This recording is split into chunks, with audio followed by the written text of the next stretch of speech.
Di balik pagar hitam rumah mewah bergaya Eropa hidup seorang wanita yang punya segalanya kecuali kebahagiaan. Namanya Ina Putri, 35 tahun. Janda kaya, cantik, tapi hatinya membeku sejak suaminya meninggal. Yang ia punya kini hanyalah putrinya Mira, gadis kecil berusia 10 tahun yang lumpuh dan terbaring lemah. Semua dokter terbaik sudah datang, tapi tidak ada satupun yang bisa menyembuhkan Mira. Hingga suatu hari muncul seorang pria miskin dengan pakaian lusuh dan gerobak tua di depan gerbang rumahnya. "Permisi, Bu. Saya lihat anak Ibu sakit. Izinkan saya bantu dengan ramuan herbal ini." Ina Putri menatap sinis lalu tertawa menghina. "Kamu pikir tukang obat jalanan bisa menandingi dokter spesialis? Jangan bermimpi. Pergi sebelum aku suruh satpam usir kamu." Tapi takdir berkata lain. Teriakan Mira dari dalam rumah memecah suasana. Lars panik dan pria miskin itu Randy berlari masuk tanpa peduli siapa dirinya. Dengan cairan hijau yang ia bawa, ia tenangkan anak itu. Dan dalam hitungan detik, napas Mira kembali normal. Ina Putri terdiam. Dunia seolah berhenti berputar. Matanya bergetar antara marah, kaget, dan kagum. Lalu dari bibirnya keluar kalimat yang mengubah segalanya. "Kalau kamu bisa sembuhkan putriku sampai benar-benar sembuh, aku akan memberikan apapun yang kamu mau. Uang, rumah, bahkan aku. Aku bersedia menjadi istrimu jika kamu mau." Tapi pertanyaannya, apakah janda kaya itu akan menepati janjinya atau justru menghancurkan hati pria miskin yang hanya datang dengan ketulusan? Hari itu, matahari menyalak di atas langit kota. Udara panas berdebu. Daun-daun kering beterbangan di jalan. Di antara suara klakson dan deru kendaraan, seorang pria sederhana berjalan mendorong gerobak kayu berisi botol-botol ramuan herbal. Bajunya lusuh, wajahnya terbakar matahari, tapi langkahnya mantap. Ia bernama Fajar Wiratama, penjual jamu keliling yang hidup dari kejujuran dan kerja keras. Sejak muda ia mempelajari pengobatan tradisional dari kakeknya, dan ia percaya bahwa setiap tumbuhan punya roh penyembuh, asal digunakan dengan hati yang tulus. Ketika melintas di depan rumah besar itu, pandangan Fajar tertuju pada jendela lantai 2. Di sana, seorang anak kecil duduk di kursi roda, menatap langit tanpa ekspresi. Ada sesuatu di mata anak itu, sebuah kesedihan yang sunyi tapi dalam. Fajar berhenti, menatap sejenak, lalu dengan sopan bersuara dari luar pagar. "Permisi, Bu. Saya lihat anak Ibu tampak lemah. Saya punya ramuan alami untuk membantu memperkuat tubuhnya. Izinkan saya menawarkan." Beberapa detik kemudian, pintu besar itu terbuka. Dari baliknya muncul sosok wanita elegan dalam gaun putih. Rambutnya disanggul rapi. Wajahnya cantik namun dingin. "Kamu siapa?" Suaranya tajam. "Tukang jamu? Jangan lancang bicara sembarangan di depan rumah orang. Anak saya dirawat oleh dokter spesialis dari luar negeri. Pergi sebelum penjaga mengusirmu." Fajar menunduk sopan. "Maaf, Bu. Saya hanya ingin menolong. Kadang, Allah memberi obat yang tak bisa ditemukan di apotek." Ina tertawa kecil. Nada suaranya menghina. "Kau pikir ramuan dari daun bisa menandingi ilmu kedokteran? Dunia ini sudah modern. Nak, jangan bodohi orang dengan harapan palsu." Belum sempat Fajar menjawab, dari dalam rumah terdengar teriakan panik. "Mama! Mama! Sakitnya datang lagi!" Suara Mira pecah, diiringi kepanikan para perawat. Ina seketika berlari masuk. Fajar tanpa berpikir panjang ikut menerobos. Dihadang penjaga namun tak peduli. Saat ia melihat tubuh kecil Mira menggigil dan napasnya tersengal, hatinya langsung tergerak. Ia membuka tas kecilnya, mengambil sebotol cairan hijau muda, lalu meneteskan sedikit ke kain bersih dan menempelkannya di dada sang anak. Beberapa detik terasa seperti keabadian. Semua orang menahan napas. Perlahan, tubuh Mira berhenti gemetar. Wajahnya yang pucat mulai hangat. Napasnya teratur. Suasana kamar mendadak sunyi. Ina terpaku, menatap tak percaya pada pria lusuh di hadapannya. "Apa yang kau lakukan padanya?" tanya Ina dengan suara pelan namun bergetar. Fajar menjawab lembut, "Saya tidak menyembuhkan, Bu. Tuhan yang memberi izin. Saya hanya perantara kecil."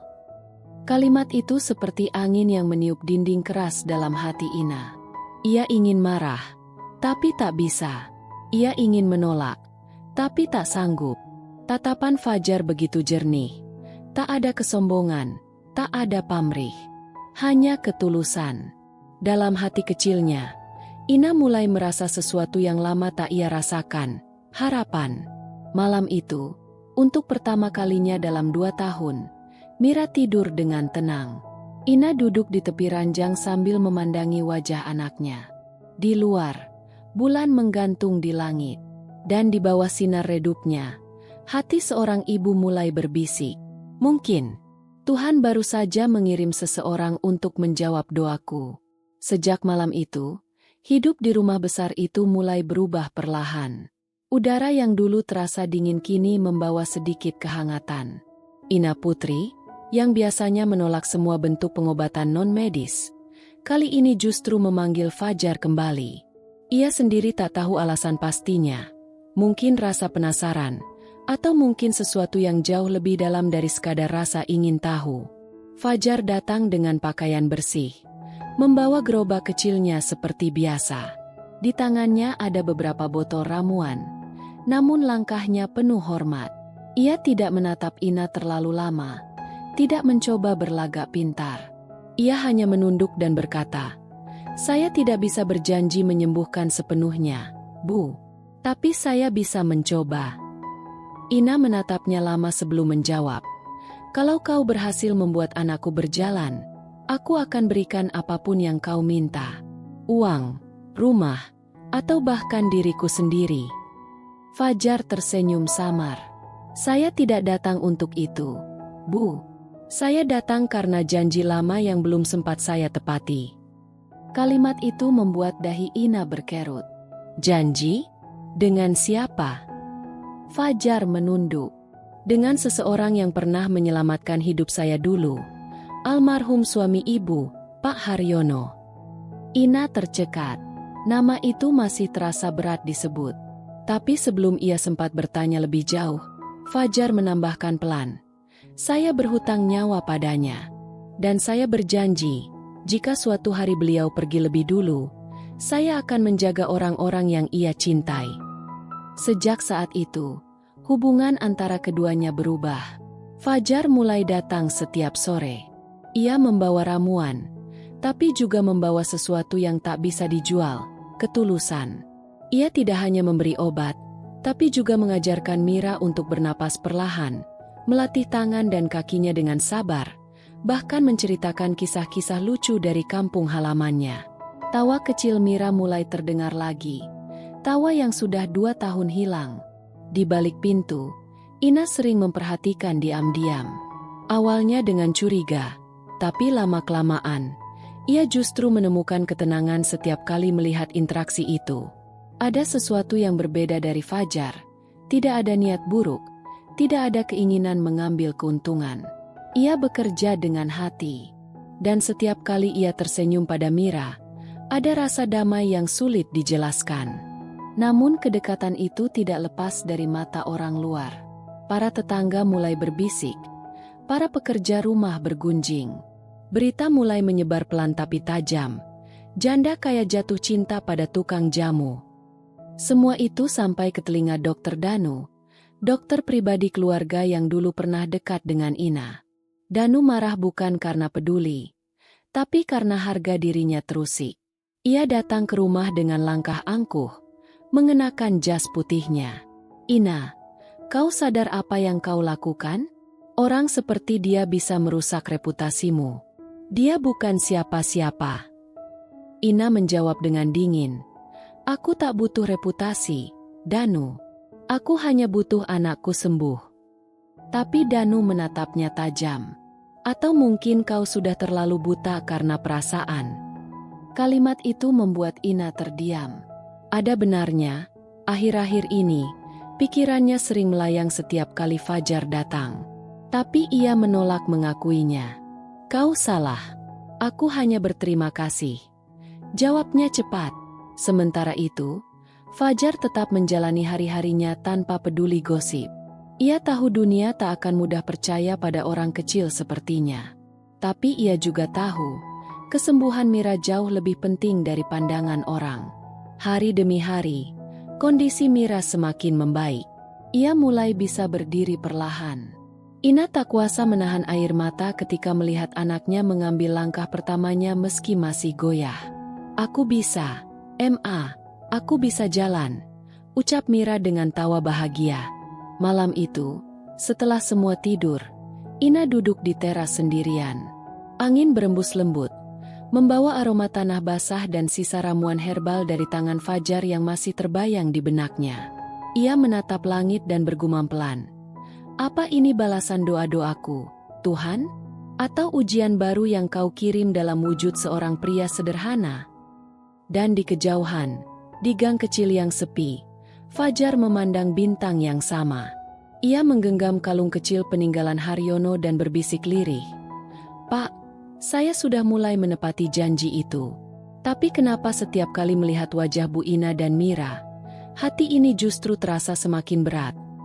Di antara keajaiban dan rasa yang mulai tumbuh diam-diam, mereka berdua tidak sadar bahwa dunia di luar pagar putih itu sedang bersiap mengguncang kedamaian kecil yang baru saja tumbuh.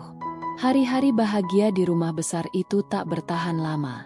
Setelah keajaiban kecil yang membuat Mira bisa berjalan, perhatian publik mulai tertuju pada keluarga Ina Putri. Orang-orang ingin tahu bagaimana mungkin seorang gadis yang lumpuh bisa sembuh tanpa campur tangan dokter. Di balik rasa kagum, muncul juga rasa iri, curiga, dan dengki.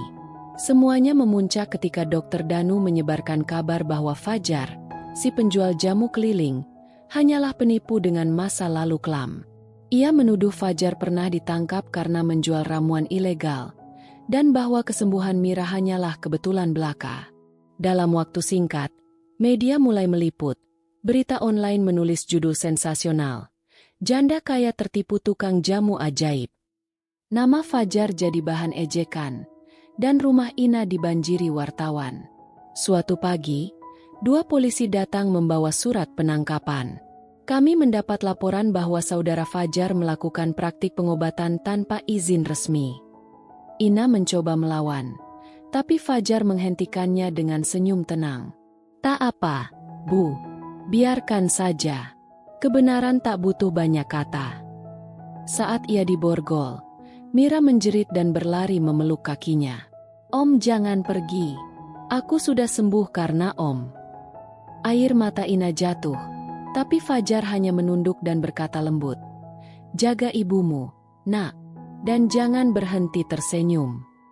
Di ruang tahanan kecil, Fajar duduk bersandar pada dinding lembab.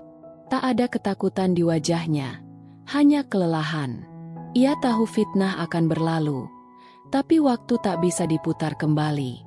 Di luar, Ina berjuang keras membersihkan namanya. Ia menemui pengacara, mengunjungi redaksi berita, bahkan menelusuri bukti-bukti masa lalu Fajar.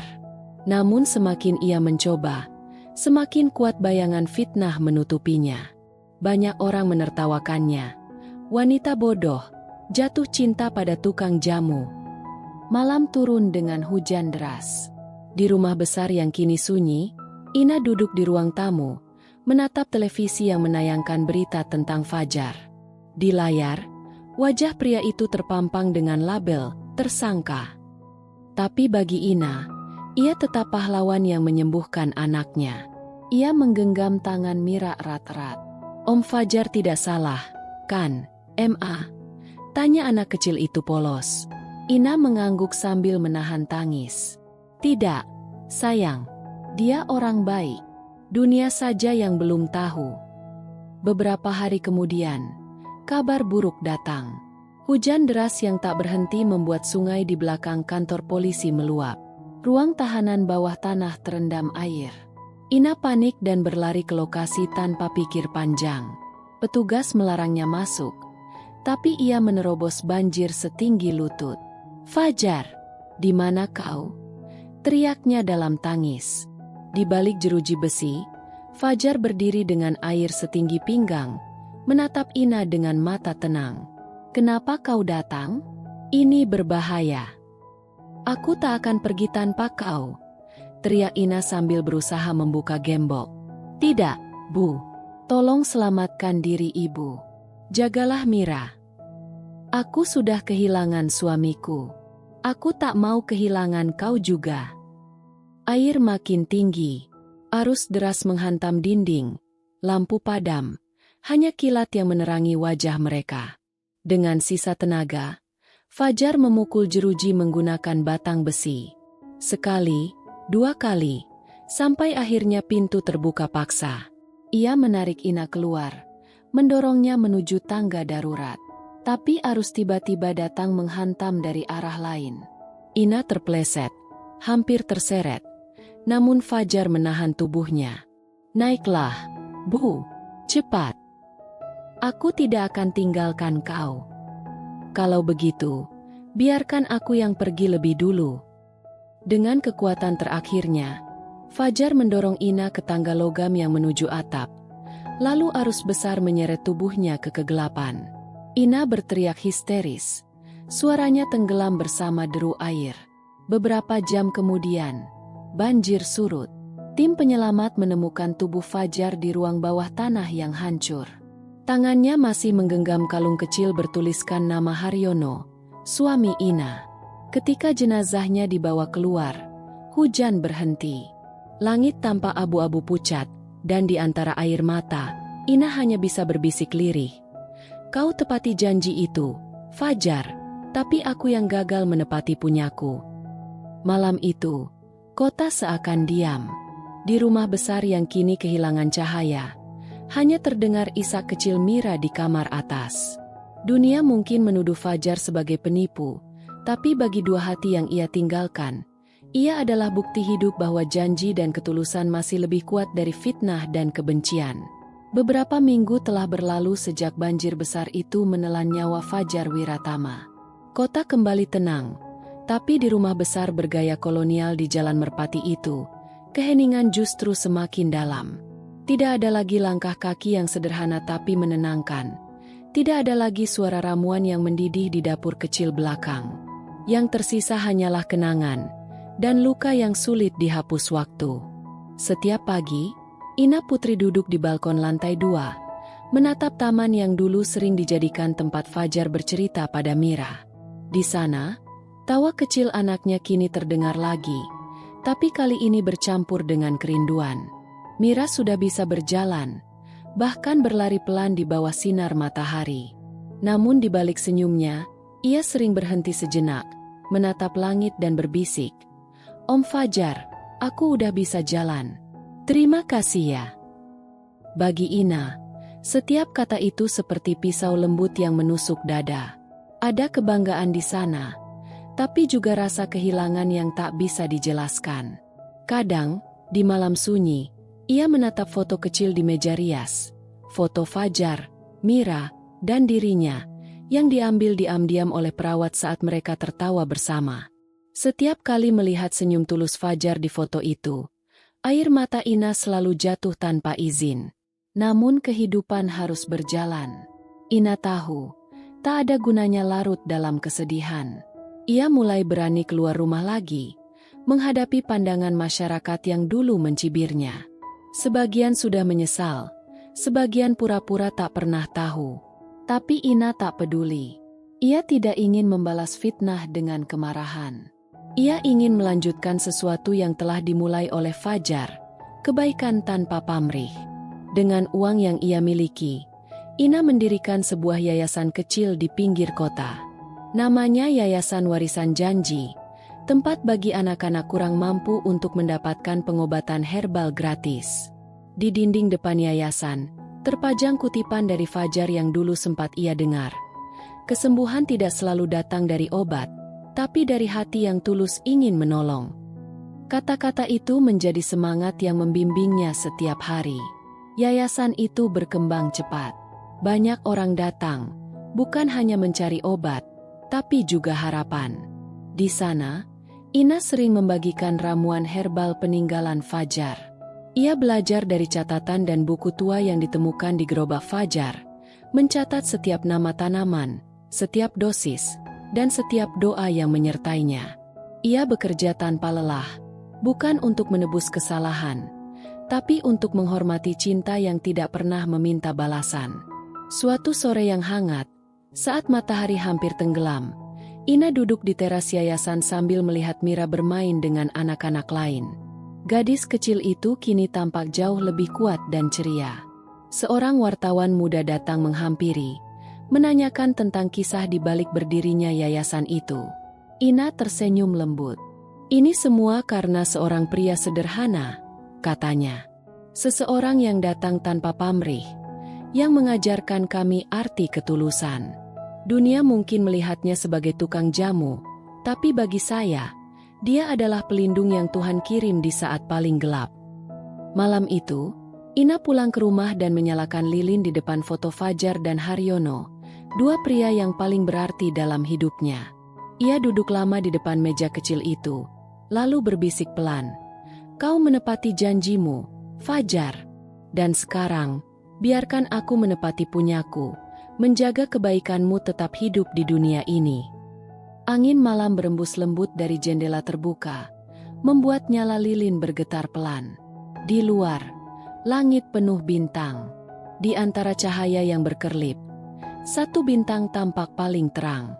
Mira yang berdiri di belakang ibunya menunjuk ke arah langit, tersenyum lebar. "Ma, lihat, bintang itu pasti Om Fajar, ya?" Ina menatap ke arah yang sama. Matanya berkaca-kaca namun penuh damai. "Iya, sayang. Itu dia. Dia sedang tersenyum melihat kita." Dan malam pun menutup kisah mereka dengan tenang. Bukan akhir yang menyedihkan, tapi sebuah permulaan baru, karena cinta yang lahir dari ketulusan tidak pernah benar-benar mati. Ia hidup di dalam setiap doa, setiap langkah kecil yang membawa kebaikan, dan setiap hati yang berani mencinta tanpa berharap kembali. Di balik gerbang besar yang dulu menjadi batas antara dua dunia, si kaya dan si miskin, kini tumbuh taman kecil berisi bunga Kamboja dan melati. Tempat itu diberi nama Taman Janji, tempat Ina dan Mira sering datang setiap sore untuk berdoa. Di sana, di antara wangi bunga dan sinar senja, janji Fajar terus hidup, menjadi saksi bahwa cinta sejati bukan tentang memiliki, tapi tentang memberi dengan seluruh jiwa.